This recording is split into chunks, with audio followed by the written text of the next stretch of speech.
Yes. Really, really deep. Yes. Can you hear me? I want to thank everybody for coming out today. This is one very, very special session that we have. Election for City District 30 with our candidate. Where's our candidate? There he is.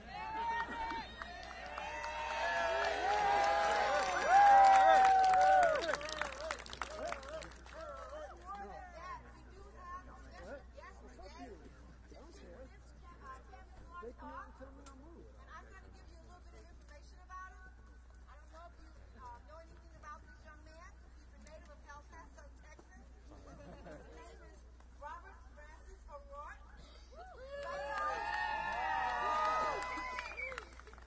was first elected to the El Paso City Council in 2005, and he served there until 2011. In 2012, he was elected to represent Texas in the U.S. House of Representatives, serving on the Committee on Armed Services and the Committee on Veteran Affairs.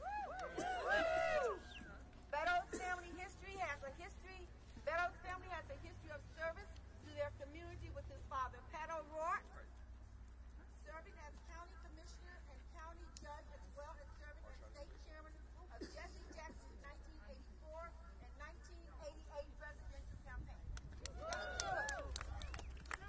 He attended Columbia University and graduated in 1995.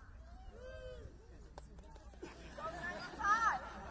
In 1999, he co-founded Stanton Street Technology Group, an internet service and software company, which his wife Amy operates today. Fantastic. Thank you. In all he has done, personal, professional, and political, he has always worked to improve things in our communities and for our country. Ladies and gentlemen, first of all, I want you to give yourselves a hand.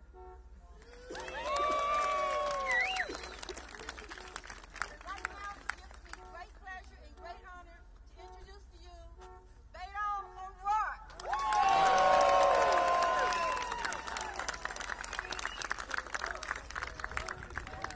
How's everybody doing? It is so good to be with you on such a beautiful day. Waterloo and El Paso, Texas have just traded weather systems. It's snowing in my hometown as we speak, and it could not be more gorgeous than it is right now here with all of you. Vicki, thank you for the invitation. Black Hawk Democrats, so grateful for your leadership right now in this incredibly important race. This is the third day of a campaign that I'm running with you to serve you as the next president of the United States of America. To serve everyone, regardless of the differences, party or race or geography. We cannot allow those differences to divide us now at this defining moment of truth, where we will either make or break the future of this country and our democracy. That's right. Are counting on us and our fellow Americans yet to be born, the people of the future, are counting on the decisions that we make right now. Can this, the wealthiest, the most powerful country on the face of the planet, ensure that every single American can see a doctor, can afford their prescriptions, can take their child to a therapist?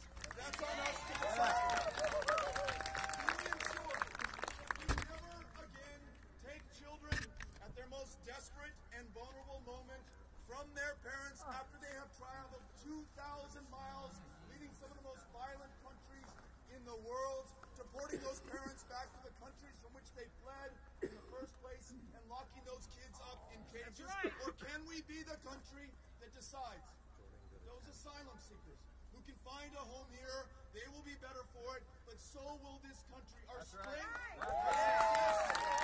yes, our security and our safety depend on those immigrants and asylum seekers and refugees who can find a home in this country.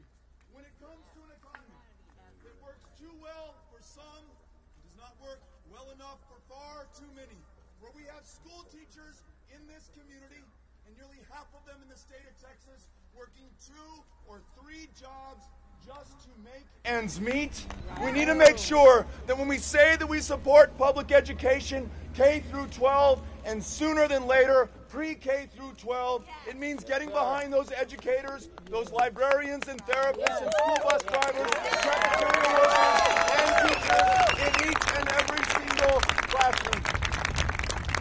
And perhaps most importantly, because the future of the human race literally depends on it. This window of 12 years within which we have to act to confront the crisis of climate change. It is on us, it is on every single one of us to make sure that we squarely face the facts, owe up to our responsibilities, and produce what is perhaps the greatest opportunity for this country, not just to make the tough decisions and political choices now, but to reassert global leadership, to convene the nations of this planet around an existential threat unlike any other. For this to be possible, it cannot be half the country, only one party, only some people, only part of the United States that does this very important work. It has got to be all of us, and that's why we campaign in this way. A campaign for everyone in this country, for all America and every state. No one left behind, no one counted out, no one taken for granted. Does not matter to me, no me importa, where you live, what party you belong to whom you pray, or who you love, whether you've been here for 6 generations or whether you got here 6 days ago. You are my fellow American. You're a fellow American. That way.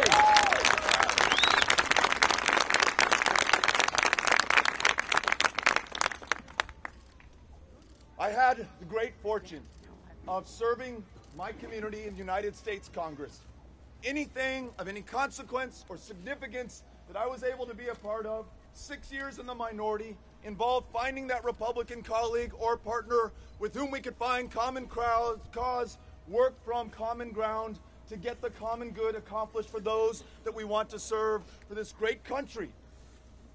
For this great country and for every single one of us. For the last 2 years, I crossed Texas, traveled to every single one of the 254 counties to meet my fellow Texans in an effort to serve them in the United States Senate. And though in that election we came up a little bit short, 2.5 points if you're counting, I got to be part of something so powerful, so profoundly positive, and absolutely will change forever the face of politics and democracy in Texas. Before 2018, my state ranked 50th in the country in voter turnout. Not by accident, not because we love our democracy any less than you do here in Iowa, 100% on purpose and by design. Some people drawn out of congressional districts, therefore drawn out of a reason to vote, therefore I would argue drawn out of their democracy solely based on the color of their skin. Don't take my word for it.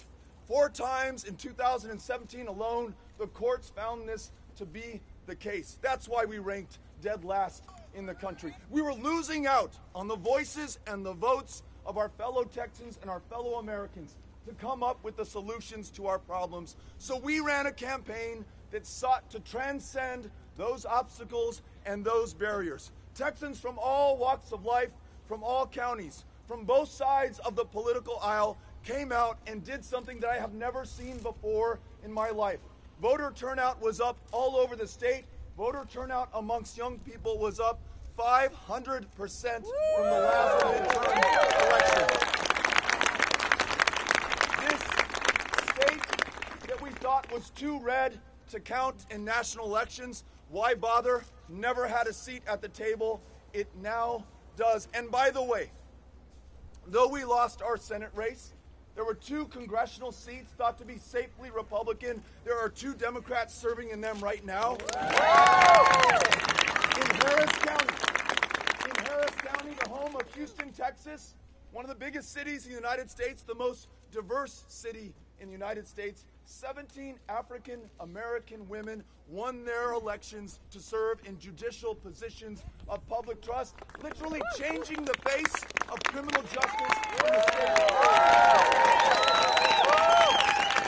Ladies and gentlemen, I am making a case that in order for us to confront these challenges, to make the most of the opportunities before us, we have to fix our democracy. And yes, there has to be legislation that takes big money out of politics. There has to be legislation that ends the practice of gerrymandering, where members of Congress choose their voters instead of the other way around. But we can't wait for that legislation. We have to act on those principles right now. We have to walk the talk, and that is what has brought every single one of us here today under this beautiful sky to support Eric Giddens for state.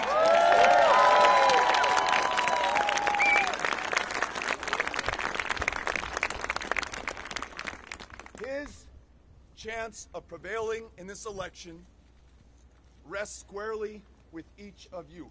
If you have not yet voted, the courthouse is right over here, and I urge you to cast that ballot now. Do not wait for Election Day. Let's get it in today. This is our last Saturday of early voting in this critical, important, special election. After you have voted, join with us in knocking on doors, meeting our fellow Americans eyeball to eyeball. In this deeply divided moment, highly digital age, it is incredibly powerful to show up at someone's doorstep, a stranger before the conversation begins, to talk about why this election, our democracy, and the future of this state is so important to you. You may or may not remember the TV ad that airs, the radio spot on your ride home, the mailer that you get in the mail, but you'll never forget that person who took the time out of their lives to support Eric, but more importantly, to support this democracy so that it can work. I am going to join Eric myself, canvassing throughout this community, meeting the people who will decide this election. Please join us in this effort. We're talking about electing someone who already serves in a position of trust as a program officer at the University of Northern Iowa. Go Panthers! Someone who fundamentally believes in the power of education, not just in his current job. He wants a world-class education system, K through 12 here. I had a chance to meet his wife, Kendra, who has taught music education in public schools right now. So it's not just Eric, it's also Kendra. And I also got to meet their son, Henry. I may be partial because I also have a son named Henry, but this is an amazing family, and we want to see them in service to this community. So for the jobs that he's going to fight for the public education that he wants to improve, for the accessibility of higher education for everyone, let's get behind Eric and let's welcome him up to this truck so that we can Eric Giddens.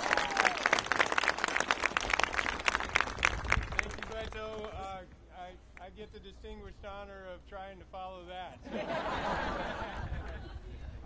Yeah, thank you all for being here. This is just such an humbling experience, such an honor for me. We want to welcome Beto to our community. This is what it's all about for us: is the Cedar Valley, Waterloo, Cedar Falls, Hudson, and improving this community. You know, and we don't know who the next president's going to be. But we welcome all these candidates and want them to know, you know, what it's like to be here in the Cedar Valley, what issues we face, and, you know, the things that are important to us as we try to take this election. Do I need this? Yes. Is that good? Yes. As we try to hold on to this seat. So that's what's in front of us immediately right now, is doing all that we can to hold on to this seat.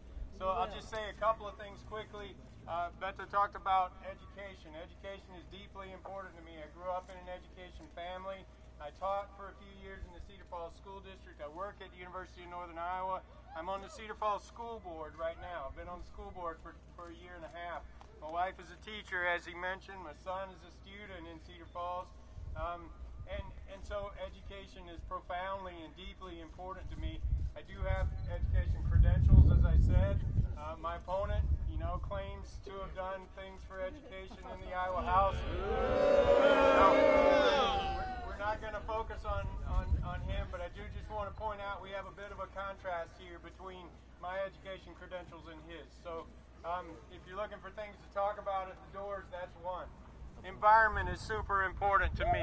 I'm so grateful for Beto talking about our environment. We are at a crisis point, but we're also, I love his messaging that we're at a point of tremendous opportunity here. Dealing with climate change does not have to hurt. It can be a wonderful opportunity to boost our economy in ways that we've never seen before. So let's talk about that when we're out at the doors with people. We have to build more wind turbines. Mid-American Energy has committed to that. That creates jobs. It's an economic engine. We also need more distributed solar across the state and energy efficiency jobs, those kinds of things. And probably most importantly, dealing with this challenge right now will keep us from having to pay hundreds of millions of dollars for the damage that this is going to cause out into the future. So it's risk mitigation in its ultimate form. So thank you for talking about those issues. Healthcare. We had the privatization of Medicaid that went through recently through the legislature. It's been a debacle, and we need to reverse that. That's on the top of voters' minds that I speak to at their doors. We have a skills gap issue in our workforce, and that brings it right back to education. From pre-K all the way up through our region's universities, we have to fully fund and support public education.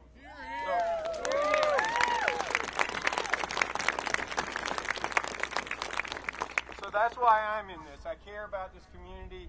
I care about everybody in the community. Republican, Democrat, no party. It doesn't make any difference to me. And that's another point that Beto makes that I connect with deeply there. So thank you all for coming out. Tuesday is the election. You can vote today at the courthouse right over there. If you live in Senate District 30 and haven't voted yet, please go do that today. Monday is also, the courthouse is open for voting, or you can vote at your normal polling location on Tuesday. So thank you all from the bottom of my heart for being here, for all of the support that you've shown. Please grab a walk packet and go out and knock some doors and have fun today, and let's keep this district blue. Thank you.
back on spring break today, ready to get out the vote. That's great. I enjoyed talking to your folks.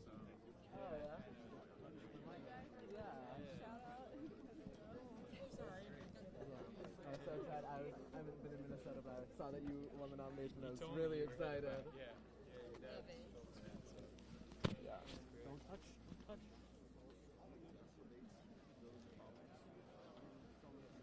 He's coming this way. Are you with Fox News? He's coming this Are you way. with Fox News? Did you come out to see Trump's replacement? He's coming this way.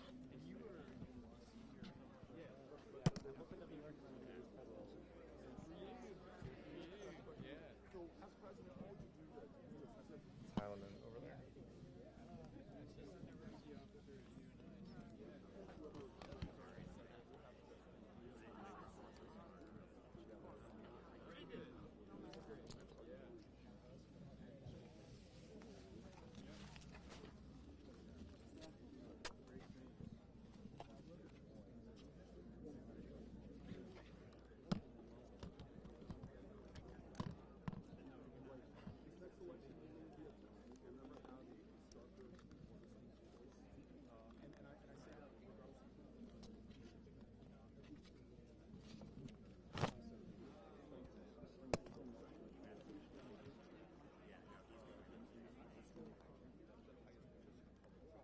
I'm excited to be a part of it. Excited to meet some of these islands and take their responsibility and roles. So,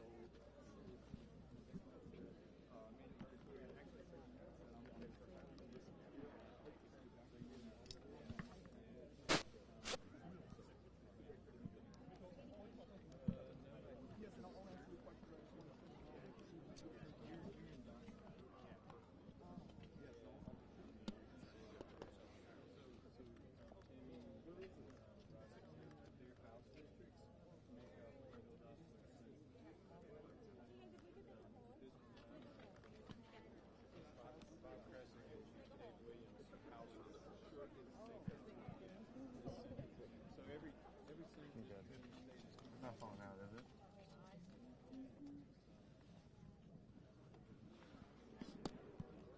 Thank you. Hey, oh my gosh.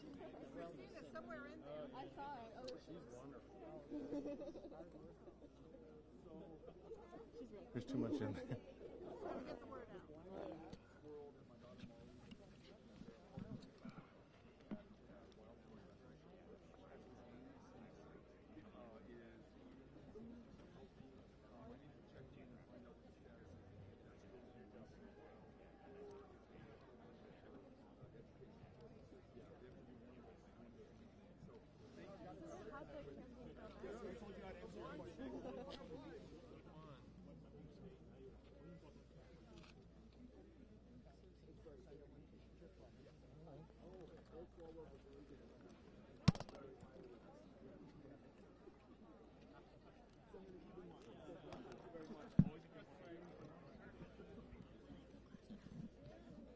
it's incredibly intense. That's why we're here. This is only the third day of the annual season here in Waterloo. A reason to get a chance to see they have the power to decide the Democratic field. They will do a lot to determine who the ultimate nominee is. Getting a chance to meet them, listen to them, hear what's on their minds is the best way that I hope that I have to hope to winning and also to serving with them. And so it's incredibly important for me to be here. And I feel like we're very lucky that everyone has come. Right behind you. Right behind you.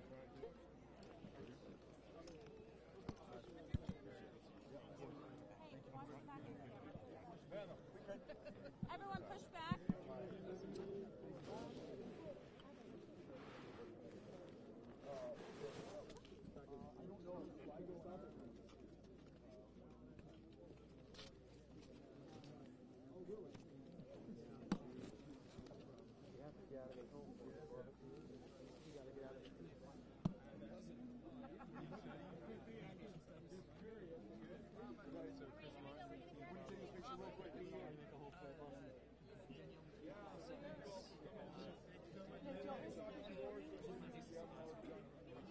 Oh, no.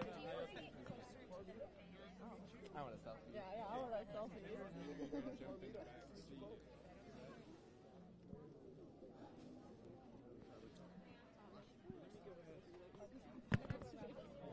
I feel so like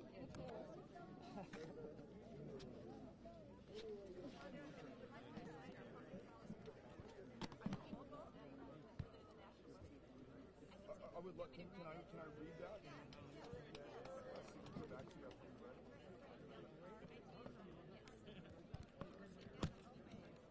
Thank you for what you're doing. Yeah.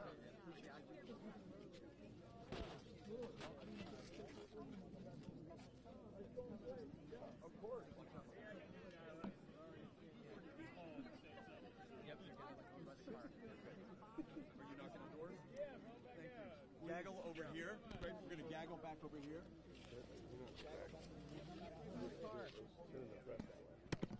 We're gaggling back here. Please keep moving. Thank you.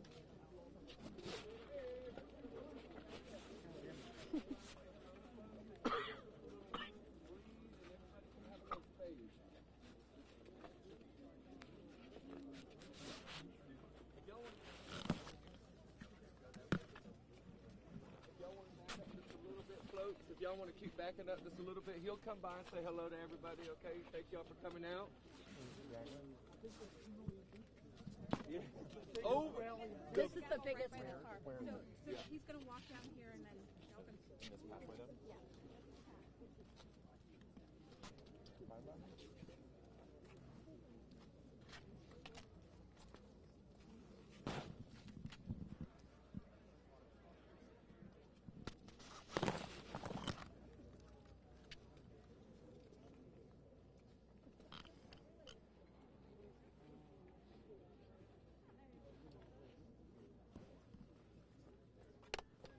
oh, got me a new phone. Got me a new phone full of secrets. I'll trade. You don't want my phone. You don't want my phone. I don't know. It might have some interesting Please stops. go get me lunch. Please go get me lunch.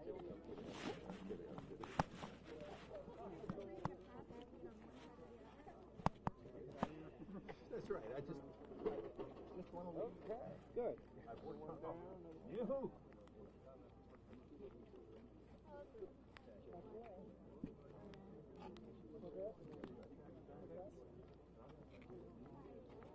Okay, folks, make that lane for me again, please. Thank y'all. Here, you can. What are we doing? What are we going to do? Back to the car.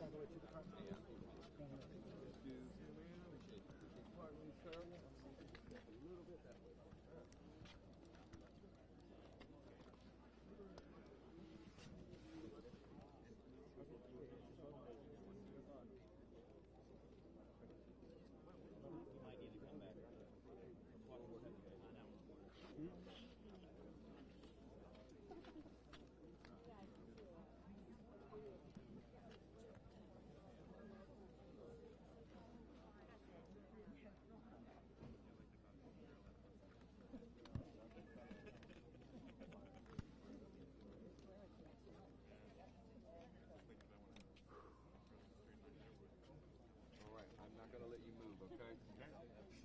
I saw you itching. Oh, I just looking out to see where you're at.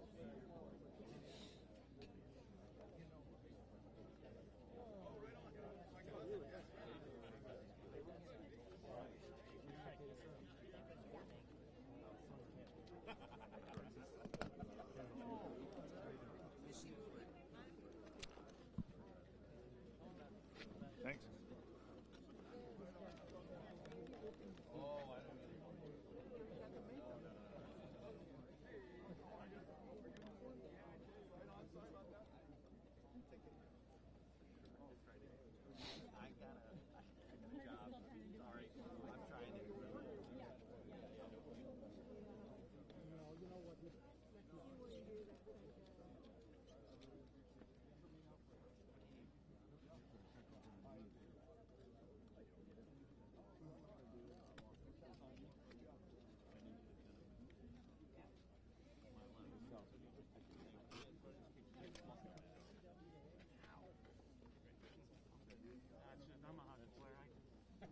Call it out. Good, then I'll go to Florida and play golf for a while. You know, hey, following the lines of the last speaker of that. Somebody thought it was funny. Tough crowd around here.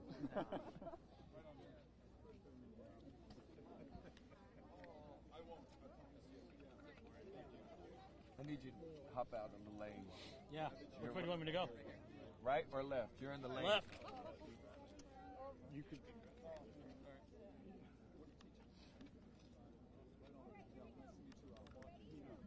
Yeah, I know.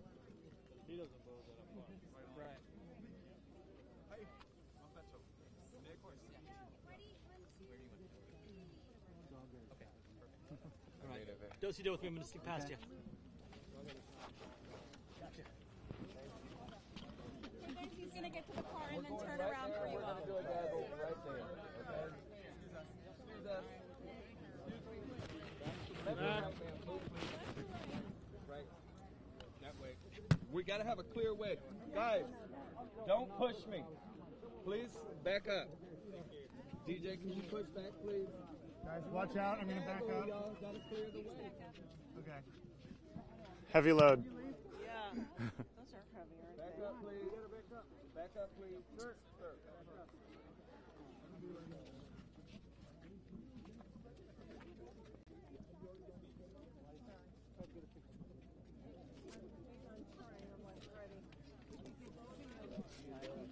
Stay back.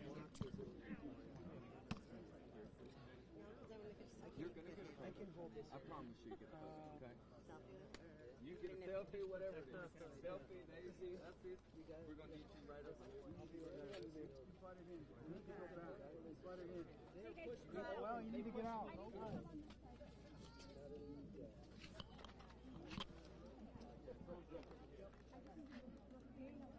We're going to get you to talk to him. I promise. Slowly but surely. Well, get out. Leave. You need to leave. You. Hey, you need to leave. You're in the way. Get out. Let's put it forward. Let's get back. That's ridiculous. Who lives here?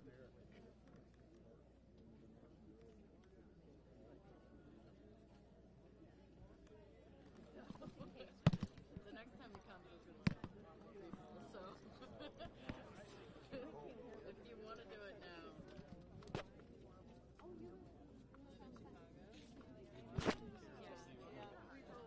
Overnight, so we can see you today. Well, you better stay up here. Yeah. We drove further. You did? Oh, good.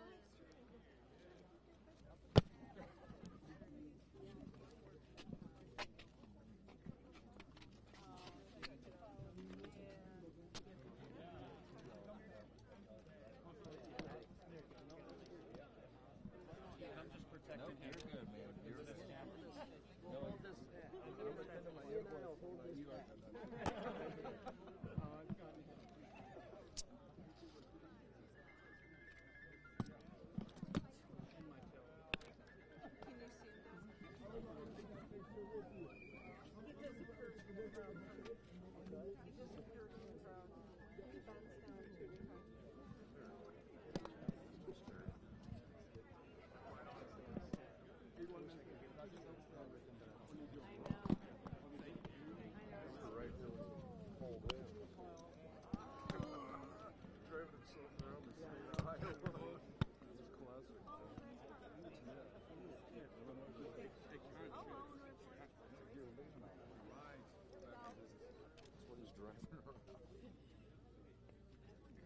Classic. It's about the same kind of thing we're driving around. Yeah. This might be a touch better, but Hey, as long as I got something to put my foot on. What's your name? White. Sarah? Oh, right on. Thanks for what you're doing here today. You already voted? Okay, are you canvassing? Yeah. Okay. Okay. Are you okay? Yeah, man.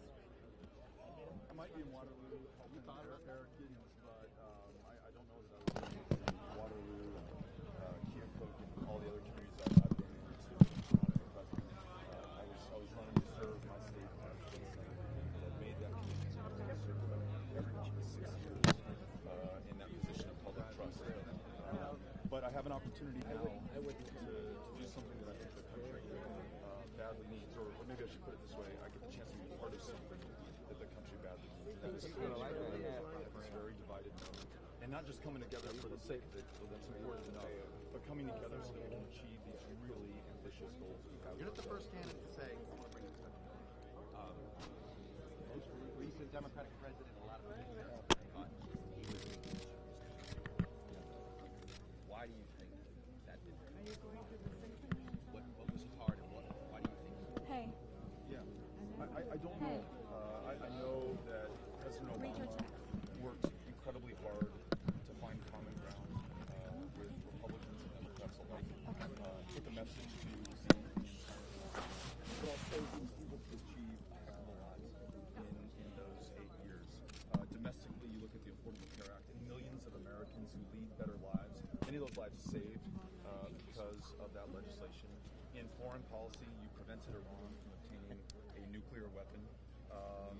And there were little and perhaps smaller victories along the way. All I know is that everyone I've met, the most partisan Democrat, the most hardcore Republican, wants to see us come together, and they want to make sure that we get something done. They don't want the perfect to become the enemy of the good. And as I shared with someone earlier today, if we wait until we're in office to begin this work, it will be too late. It has to start now in the way that we campaign. You have admitted that, hey, you're in a party right now that isn't and that you're sort of at a disadvantage, and yet the coverage of your campaign criticized, oh, it's not fair, he's getting too much physically. You've actually tried to answer some of this. Yeah, I would never begin by saying I'm at any disadvantage at all. As a white man who has had privileges that others could not depend on or take for granted, I've clearly had advantages over the course of my life. I think recognizing that and understanding that others have not, doing everything I can to ensure that there is opportunity and the possibility for advancement and advantage for everyone is a big part of this campaign and a big part of the people who comprise this campaign.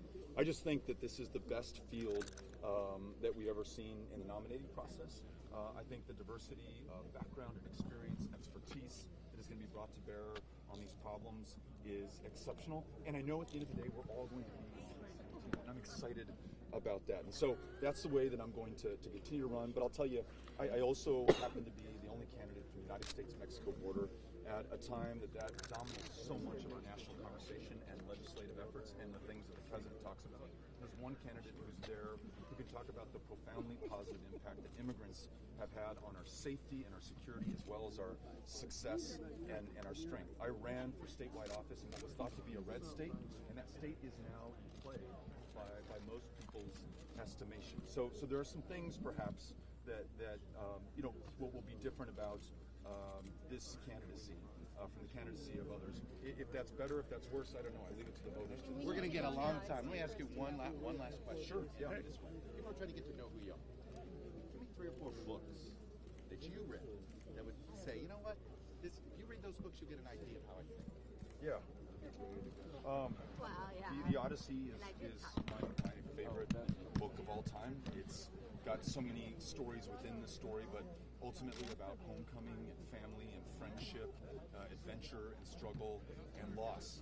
I'm in the middle of reading Uninhabitable Earth, which clearly describes the consequences of inaction. I'm reading some articles right now by an economist named Derek Hamilton that talks about how wealth is accumulated in this country that disproportionately favors white households at the expense of black households, and lays out some policy prescriptions for coming back. And I'm also concurrently reading a book by Joseph Campbell about the power of myth, kind of the universality of human experience. And it's a great way to escape from the immediate world and get to something deeper and at the same time further away. So those are a few books. Good luck. Thank you. Yeah, I appreciate it. Thank you, Chucky. I promise guys, you let's I'll create a come whole. over to you. Okay. I want to make sure that I do that. Sorry, dude. No, you're fine. I didn't know it was you. I thought it was you. I'm going to keep this one. No, you're fine. You're fine. Because if we could, we got to come this way. All's well that ends We well. got to get this like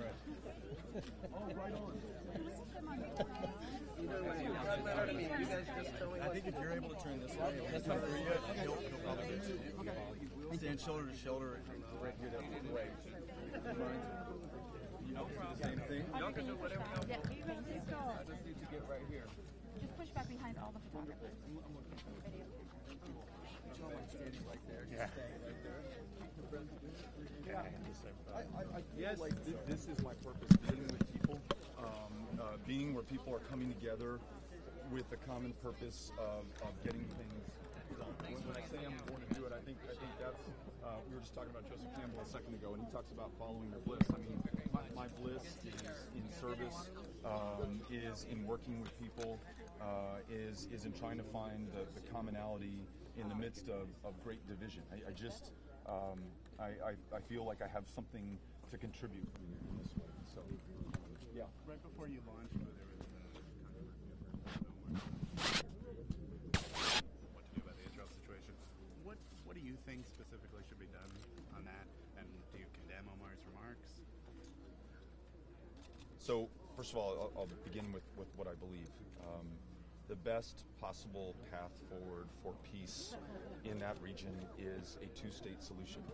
And every aspect of U.S. policy with the Palestinian Authority, with the State of Israel, should be in pursuit of that solution. That is the only way we are going to have any hope of guaranteeing the security, the safety, but also the human rights and dignity of every person in that region.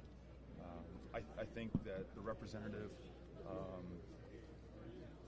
and I won't question her motivation, unfortunately repeated some historic tropes about Israel, about the U.S.-Israel relationship, and about people who support that having dual allegiance. And I think that's unfortunate. I believe she's apologized for that, and I think we now need to focus on the future and how we achieve those goals. Thank you for asking the question. Sir, you've taken a lot of criticism from members of your own party, friendly fire from other Democrats. You have anything to say about that? Ready? I just want to be able to work with them. I don't have anything bad to say in return. I actually don't even all the way know what folks have said. So just want to keep this positive and about. Beto, can an Irishman get a question on St. Patrick's Day? Of course. St. Patrick's Eve. St. Patrick's Eve. Well, for us, it's 1 week. So, right. I asked you in Texas last year how you were going to handle attacks from Ted Cruz. You've had more attacks in the last week, right, from opposition research than Ted Cruz launched probably your whole campaign. How are you going to maintain a sunny disposition and compete against a lot of Democrats who also want a sunny disposition and distinguish yourself? Yeah. It's a great question. I mean, I think you'll have to find the answer in the way that I've conducted the campaign so far for these last 2.5 days. It's pretty open. It's pretty transparent. I'm trying to do a better job of staying around to answer questions from the press as well, but my focus is going to be on listening to Iowans and other Americans throughout the course of this. And in that, I find my inspiration. I've not heard a negative thing said at any of the 20-plus events or stops that we've been at so far. So I think I have a responsibility as a candidate for national office to reflect that optimism, that desire to resolve some of the differences that we have and to move forward and get something done for this country. And so that's what I believe in, and that's what I'll continue to express on the campaign. There are going to be some days tougher than others, but you just got to keep your head up and stay after it, and that's what I plan to do. You going to have a pint tomorrow night? I will probably not. I will delegate the pint drinking to a friend, perhaps, but I'll be there in spirit, if not in spirits. What's that? Some people would say that's a fatal mistake. Yeah, well, could be. Well, if in Ireland, you can count on me doing that. Yeah. Beto, my parents lived down in Texas, and it was the first time that my mom ever voted in Donald Trump. Really? Yeah. Right on. Where does she live? She lives in Spring Branch, so okay, 30 miles north of San Antonio. Yeah. Can we get a picture for her? Of course. Awesome. Yeah. Tell me your name. Jared. Jared. Nice to meet you, Jared. All right, here we go. 1, 2, 3. There you go. Right on. Tell your folks I said hello. I will. And thanks to your mom for voting, having some faith. Hey, Congressman, last night during the podcast, you said you were no longer going to make the joke about your wife raising their kids sometimes. Can you tell us about what made you change your mind about that? The feedback I received from people who found that to be offensive, calling my wife and asking her, and she said, look, I know what you're trying to say, which is that here I am in El Paso, I'm working. I'm also taking on the lion's share of the responsibility of raising our children, and you were trying to acknowledge that in your comments, but it came off sounding a little flip. And you know, this is a serious thing, and I think you should treat it seriously. So I thought that was great advice, and advice that I'm going to follow. Aiden wanted to say hi to you. Thanks. Right here. Hey, Aiden. Yep. How are you? I like those pins. You ready? Here we go, Aiden. You're our last picture. 1, 2, and 3. One more. All right, there we go. Right on. You're going to be with Wisconsin tomorrow. Where are you going after that? That's the last one. Thank you so much. All right. Appreciate it. Michigan. There we go. Michigan. I honestly do not know where I'm going after this. So, but yeah, so Wisconsin. You're your way to New Hampshire? Ultimately, we will be there. Yeah, absolutely. Yeah. By this minivan? These are my daughters. Sign the B or sign the B. Okay. That'd be okay. I appreciate it very much. Of course. Yeah. And if you wouldn't mind, He owns 4 bars here in Waterloo. I own the one across the street. No way. Amy was this morning. Right on. Right ahead, right ahead. It's going to be very packed tomorrow, I'm sure. Yeah. Thank you. Safe travels. Thank to you. you. Thank you all. Thank you. Pardon me. Just, by the way, Thank you. This is something I've thought about something I just want to get out minimum wage reform. Okay. And if you don't mind reading it when you get a chance, I think it's all based on education. So there's different tiers of minimum wage based on trade places. So the more education they have, the more higher it's going to be. Take a look at it if you would. I will. I have my email address on there as well. Great. Got it. Okay, Congressman. I'll do my best. I know you. Congressman. Thank you. Registered national. Yeah, I don't know.